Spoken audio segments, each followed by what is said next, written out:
فلا مضل له ومن يضلل فلا هادي له ونشهد أن لا إله إلا الله وحده لا شريك له ونشهد أن سيدنا ومولانا محمدا عبده ورسوله أما بعد فأعوذ بالله من الشيطان الرجيم بسم الله الرحمن الرحيم إنا نحن نزلنا الذكر وإنا له لحافظون صدق الله العظيم. قال النبي صلى الله عليه وسلم خيركم من تعلم القرآن وعلمه أو كما قال عليه الصلاة والسلام. آمنت بالله وبآياته درد الله. اللهم صل على محمد وعلى آل محمد كما صليت على إبراهيم وعلى آل إبراهيم إنك حميد مجيد. اللهم بارك على محمد وعلى آل محمد كما باركت على إبراهيم وعلى آل إبراهيم إنك حميد مجيد.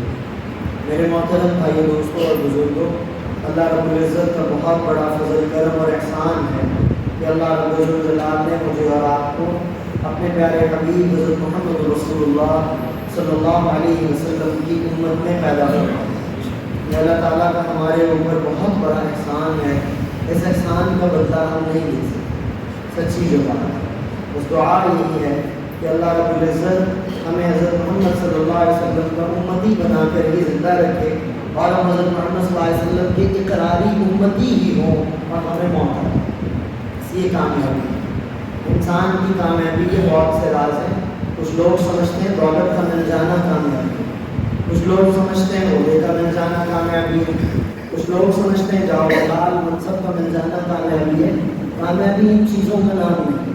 کامیابی نام ہے حضرت محمد صلی اللہ علیہ وسلم کا ہو جانا اور اللہ کی رضا کا مل جانا.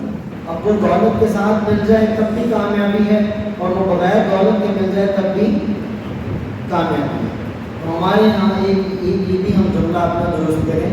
ہمارے یہاں جملہ بولا جاتا ہے جس بندے کے پاس دولت بہت زیادہ ہو نا، ایمان کی حالت میں وہ پورا ہو یا نہ ہو، اعمال پر وہ پورا ہو یا نہ ہو، اسی کہنے بڑا مہربان حضرت دیتا سنا نا آپ نے، بڑا مہربان صحیح ہو دیتا. بھائی نماز تو وہ پڑھ نہیں رہا، روزے تو وہ رکھ نہیں رہا، محمد صلی اللہ علیہ وسلم کی زندگی کے تابع تو وہ ہے کوئی نہیں، دین تو اس کی زندگی میں ہے کوئی نہیں، اللہ کو ناراض کرنے والا بندہ ہے. شادی آتی ہے تو رسومات کی نظر کر دیتا ہے اللہ کی رضا کو، اور غمی آتی ہے تو بدعات کی نظر کر دیتا ہے. نہ خوشی سے اللہ کو راضی کر رہا ہے نہ غمی پہ اللہ کو راضی کر رہا ہے. کس کے اوپر اللہ کہاں سے مہربان ہے؟ اللہ تو مہربان اس بندے کے اوپر ہے جس کو اللہ اپنی رضا میں راضی کر لے اور حضرت محمد صلی اللہ علیہ وسلم کا تابع فرمان بنا.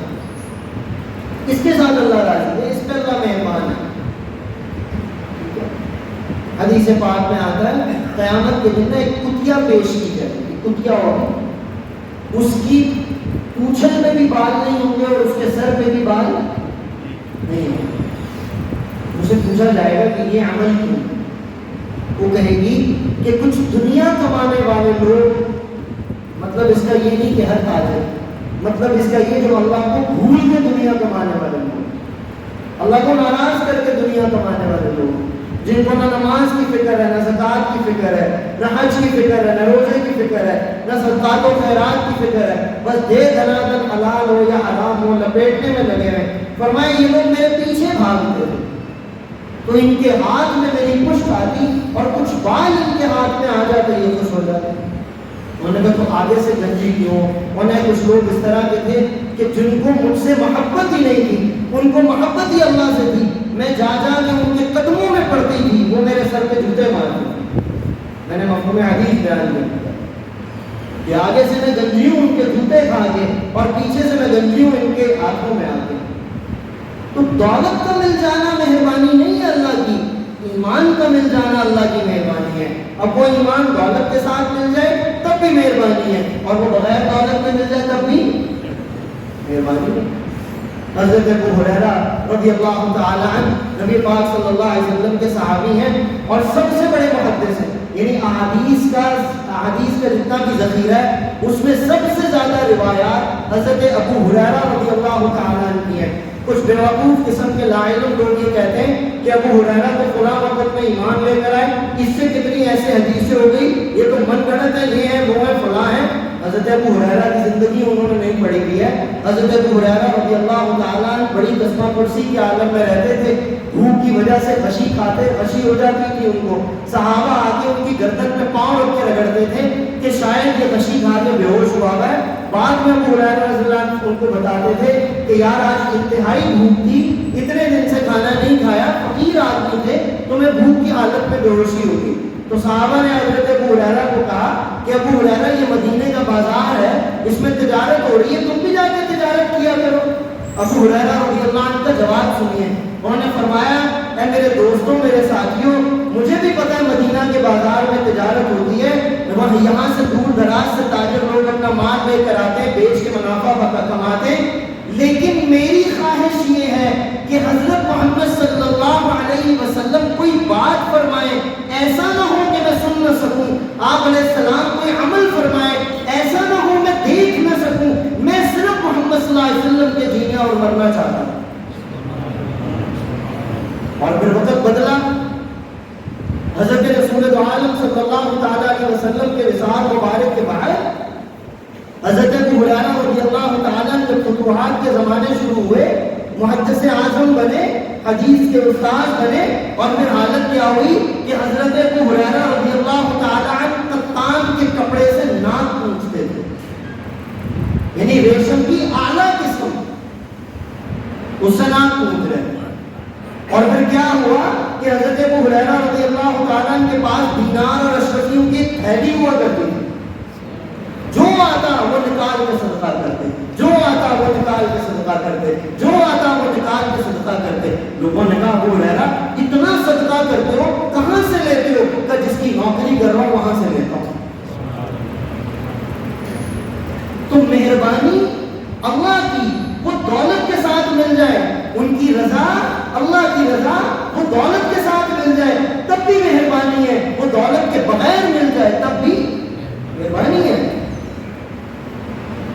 بڑے بڑے دولت مند دنیا میں آئے، قارون سے بڑا کون ہوگا دولت مند؟ اونٹوں کی ایک جماعت اس کے خزانے کی چابیاں اٹھاتی تھی، اور میں نے ایک کتاب کے اندر پڑھا، اس میں لکھا ہوا تھا کہ اس وقت کی چابیاں کوئی لوہے اور تانبے کی نہیں ہوتی تھی، موٹے چمڑے کی بنائی جاتی تھی، چمڑے پہ چمڑا جوڑ کے ان کی چابیاں بنتی تھی۔ مجھے نہیں پتا یہ بات ٹھیک ہے یا غلط، سبا معلقہ ایک کتاب اور اس کے اندر اس کے حاشیے میں اس کا ذکر ہے۔ اتنا مال و دولت لیکن اللہ کی رضا ان کے پاس، اور ایک طرف نبی عالم صلی اللہ تعالیٰ علیہ وسلم کے صحابی ہیں حضرت بلال حبشی رضی اللہ تعالیٰ عنہ، دولت ہے، جاہ و جلال ہے، منصب ہے نہیں ہے، لیکن عمل کیا ہے اور کمال کیا ہے کہ بلال رضی اللہ تعالیٰ عنہ کو مقام یہ حاصل ہے کہ بلال چلتے مدینہ کی گلیوں میں ہیں اور قدموں کی آہٹ سب کہہ دو سبحان اللہ۔ نبی پاک مکی دور کے اندر معراج میں تشریف لے کے گئے، آپ نے فرمایا جبرائیل یہ قدموں کی آہٹ کس کی ہے؟ یا رسول اللہ آپ کے غلام بلال کی ہے۔ اچھا، دولت کا مل جانا مہربانی نہیں ہے، یہ دولت کا نہ ملنا رب کی مہربانی نہ ہونا نہیں ہے، ایمان کا مل جانا رب کی مہربانی ہے، اور ایمان کا نہ ملنا رب کی ناراضگی۔ میرے والد صاحب ایک مرتبہ ہم چاروں بھائیوں کو لے کر بیٹھے، ہم چار بھائی ہیں، میرے والد صاحب خاندان میں پہلے عالم ہیں، ایون کے خاندان میں پہلا وہ شخص ہے میرے والد جس نے سنت رسول رکھی، جنہوں نے داڑھی رکھی، ورنہ ہمارے خاندان میں کوئی کانسیپٹ نہیں تھا اس چیز کا۔ پھر اللہ نے قبول کیا، عالم بن گئے، آگے ان کے 4 بیٹے، ہم 4 بھائی، اللہ نے قبول کیا الحمدللہ تعالیٰ۔ میں اپنے ماں باپ کی دعاؤں کی برکت سے کچھ اللہ والوں کے قدموں میں بیٹھ کے وہ 4 باتیں نبی پاک علیہ السلام کی نسبت کی برکت سے سیکھی۔ میرے 3 بھائی، ایک بزنس کرتا ہے، ایک بہت اچھا جاب ہے اس کا، تیسرے کا بھی ایسا ہے۔ تو میرے والد ہم چاروں کو بٹھا فرمانے لگے کہ تم چاروں عالم تو نہیں بنے، لیکن بیٹا دینداری کو مضبوط پکڑنا، اگر تمہاری زندگی میں دینداری ہے دولت کام کی ہے، اگر تمہاری زندگی میں دینداری نہیں ہے دولت کام کی نہیں ہے۔ اور پھر فرمانے لگے اگر تسی دولت کے پیچھے بھجو گے تو کنجراں کو دولت تھوڑے نالوں بہت زیادہ ہے. 2 نمبر کام کرنے والے ہیں کوئی دولت ساڈے کولوں بہت زیادہ ہے لیکن انہاں کو عزت بولو نہیں. لیکن عام ایک غریب آدمی فقیر آدمی جو اللہ والا ہے جس کو دیکھ کے اللہ یاد آتے ہیں, جو اللہ کی بات کرتا ہے, اللہ کی بات سناتا ہے, نبی پاک کی بات کرتا ہے, نبی پاک کی بات سناتا ہے, نبی پاک کی زندگی اس کی زندگی کے اندر ہے, اگر وہ غریب بھی ہے نا تو ہم اس کو عزت دیتے ہیں اور ساتھ میں اس کو یہ بھی کہتے ہیں میرے لیے دعا کرنا, میرے لیے دعا کرنا. یہ ہے عزت, یہ ہے عزت. اب یہ دولت کے ساتھ مل جائے سبحان اللہ, اب یہ دولت کے بغیر مل جائے الحمدللہ. اور یہ جذبات طبیعت میں پیدا کر ہوں گے جب ہم متعلق بالقرآن. قرآن کا بہت بڑا رول ہے انسان کی زندگی میں. یہ قرآن مسلمان کے لیے نہیں اتری ہے, یہ ہدی للناس ہے, یہ لوگوں کے لیے مشعل راہ ہے, لوگوں کے لیے ہدایت کی کتاب ہے, یہ انسائکلوپیڈیا آف لائف ہے. قرآن کو لے کر اگر میری بات سمجھیے گا, قرآن کو لے کر اگر مومن چلے گا چھا جائے گا, کیا ہوگا چھا جائے گا. اور قرآن کو لے کر اگر مومن نہیں غیر مسلم چلے گا, کلمہ نہیں پڑھا ہے لیکن قرآن کے اوپر عمل پیدا ہو رہا ہے, قرآن کی باتوں کو لے کے تحقیق کر رہا ہے, اس کے اندر غور و فکر اور تدبر کر رہا ہے, اس کے مطابق چل رہا ہے, چھا ہو بھی جائے. کیونکہ اللہ نے کیا فرمایا,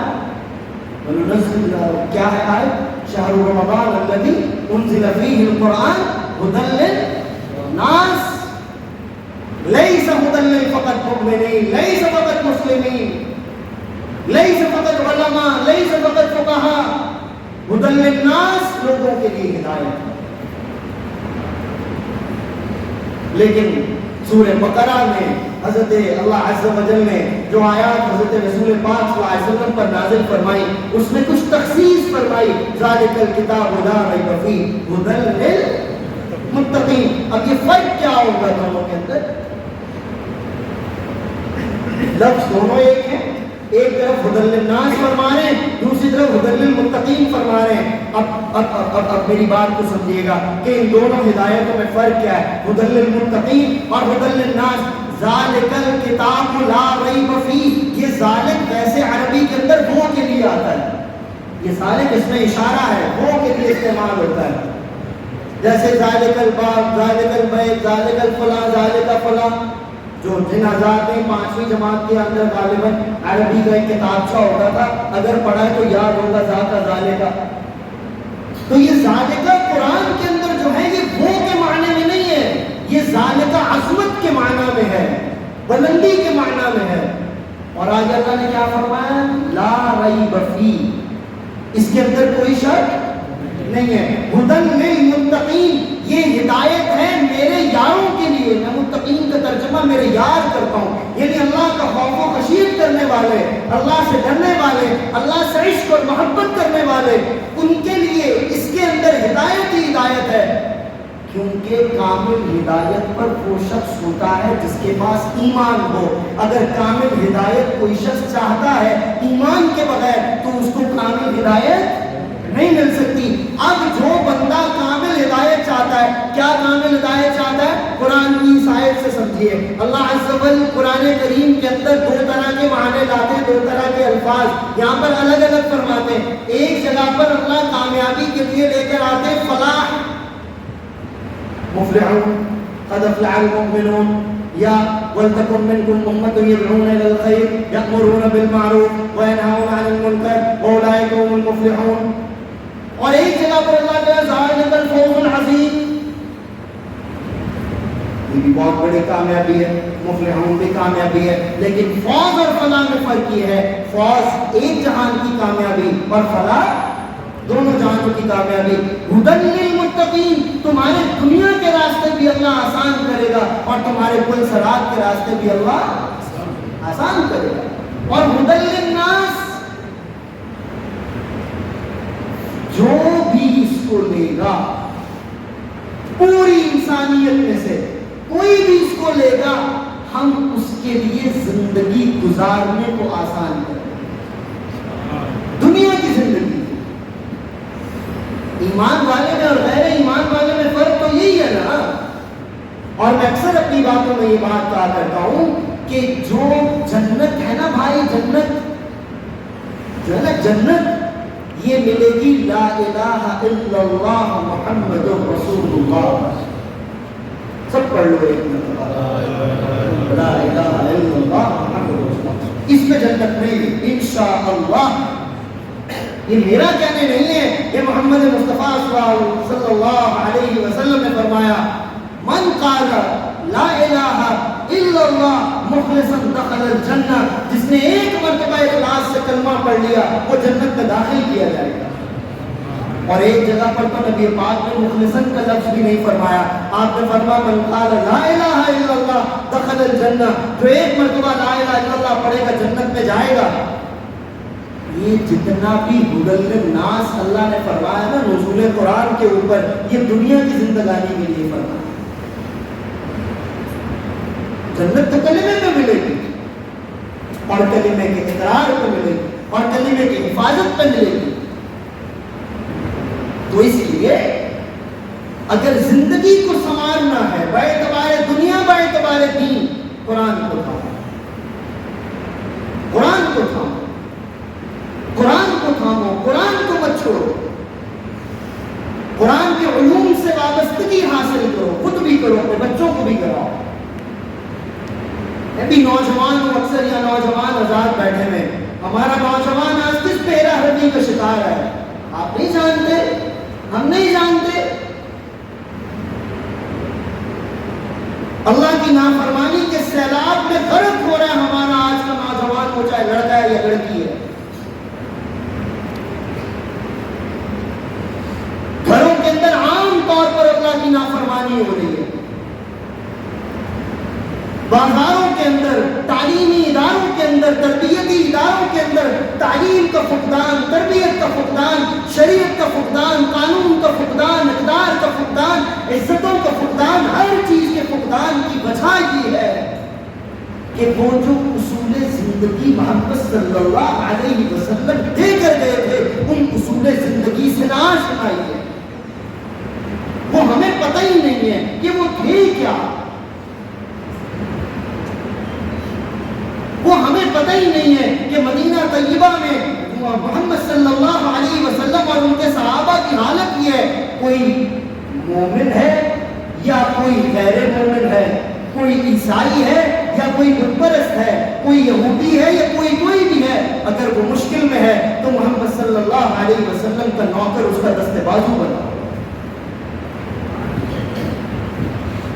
اور جب محمد صلی اللہ علیہ وسلم کی زندگی، ان کے اقوال، ان کی مبارک زندگی جب زندگی کے اندر سے نکلے گی، پھر کافر کی تو کیا مدد کرنی، پھر مسلمان کو بھی چھوڑے پھیرنے گا،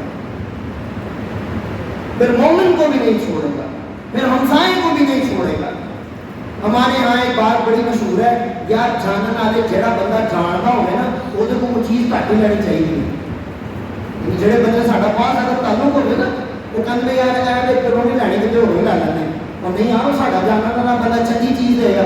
انہیں کہا بھائی چنگی منگی تو میرے نہیں پتا، انہیں یہو ਜਿਹੇ پیسے منگنے نے میں ہاتھ گھٹ بھی نہیں کروا سکتا. یہ ہمارے یہاں عام بات چلتی ہے، آپ نے بھی سنی ہوگی. اس کی وجہ کیا ہے؟ یہ بات دل میں پیدا کیوں ہو گئی؟ یہ بات دل میں پیدا اس لیے ہو گئی کہ دل سے اللہ نکل گئے، دنیا، دل سے محمد صلی اللہ علیہ وسلم کی محبت اور عشق نکل گیا، دنیا آ گئی.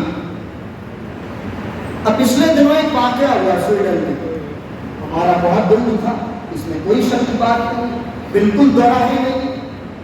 ہم اس کے لیے سراپا احتجاج بھی ہیں، سب کچھ ہے، لیکن سراپا احتجاج کیسے ہو؟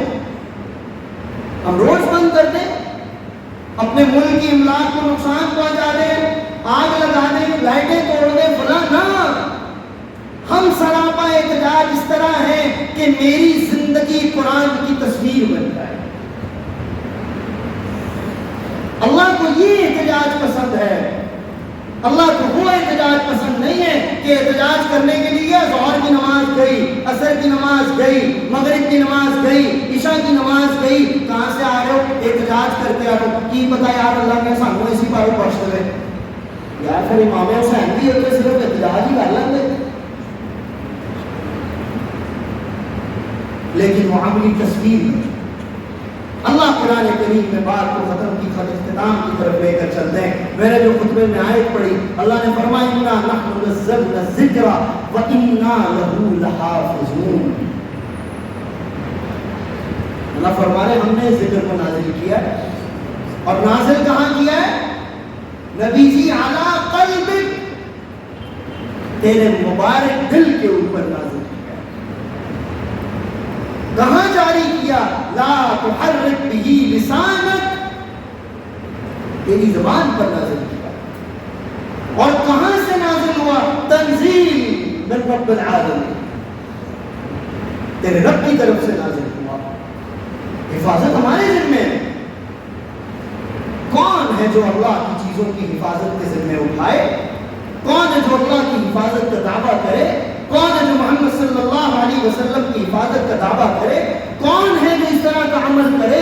اللہ نے دنیا کو, حضرت محمد صلی اللہ علیہ وسلم کو ہجرت کی رات کافروں کی تلواروں کے نیچے سے نکال کے دنیا کو پیغام دیا کہ ہم جانتے ہیں اپنے نبی کی حفاظت کرنا.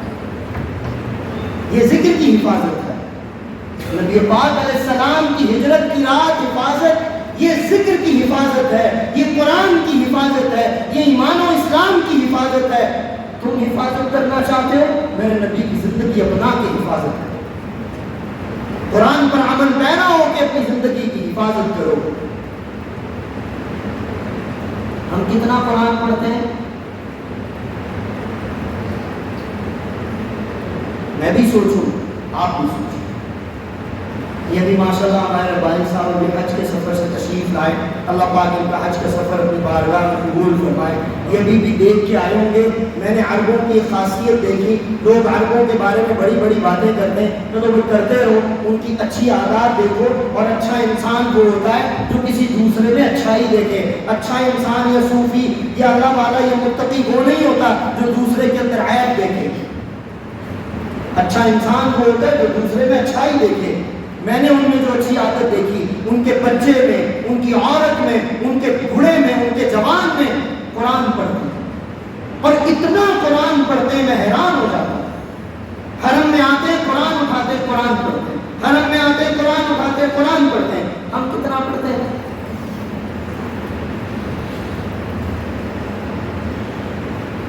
سراپا احتجاج قرآن پڑھ کے ہونا ہے, سراپا احتجاج قرآن کا عمل کر کے ہونا ہے. کیوں ہونا ہے؟ میں نے حدیث پڑھی خطبے میں, نبی پاک صلی اللہ علیہ وسلم نے فرمایا خیرکم من تعلم القرآن وعلمہ. سب کہہ دو سبحان اللہ.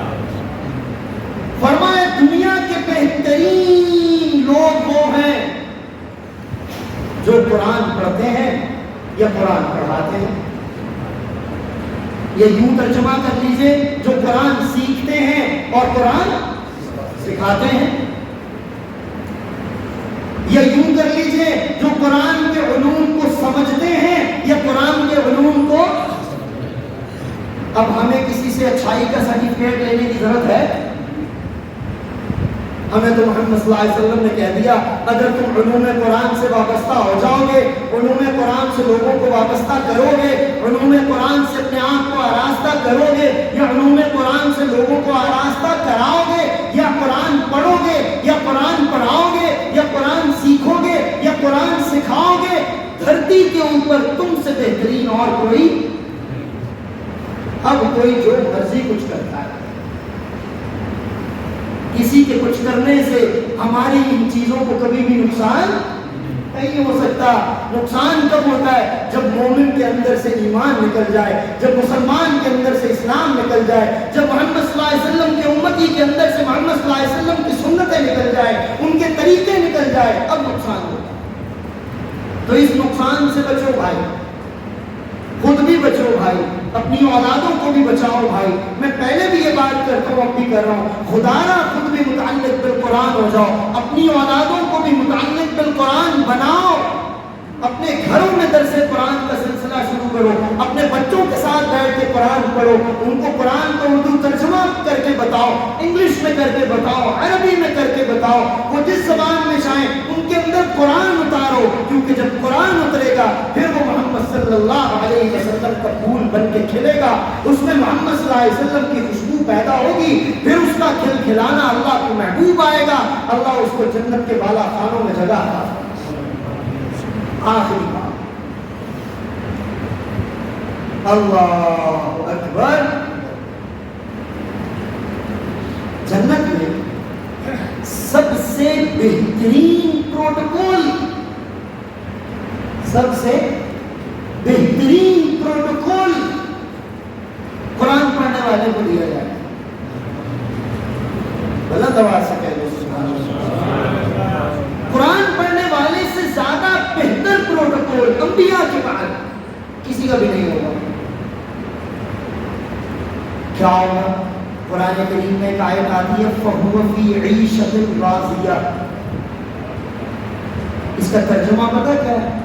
میری طرف دیکھیے، اس کا ترجمہ ہے انتہائی پریشانی کے وقت میں اچھلنا کودنا. فَهُوَ فِي عِيشَةٍ، یہ پتہ کن کو حاصل ہوگا؟ صاحب قرآن. کس کو؟ صاحب قرآن کو، کہ اس کو پرواہ ہی نہیں ہوگی. اور اس سے بڑھ کر ایسی ٹینشن کے ماحول میں اللہ اس کو فرمائیں گے تو بھی جنت میں چلا جا اور اپنے ساتھ 10 ایسے لوگوں کو بھی جنت میں لے جا جن کے اوپر جہنم واجب ہوگی. سب کہہ دو سبحان اللہ. اور جس کی زندگی میں قرآن ہے، جو قرآن کے علوم سے وابستہ ہے، قرآن کے علوم سے ہدایت پھیلا رہا اور ہدایت کے اندر ہے، اس کو کیا کہا جائے گا؟ تو بھی جنت میں چلا جا اور 100 ایسے لوگوں کو جنت میں لے جا جن کے اوپر جہنم واجب ہے. سب کہہ دو سبحان اللہ. اس سے بڑا کسی کا پروٹوکول متعلق بالقرآن ہونا ہے انشاءاللہ. رلوات سے اپنے بچوں کو بھی کرنا ہے انشاءاللہ، اپنے گھروں میں قرآن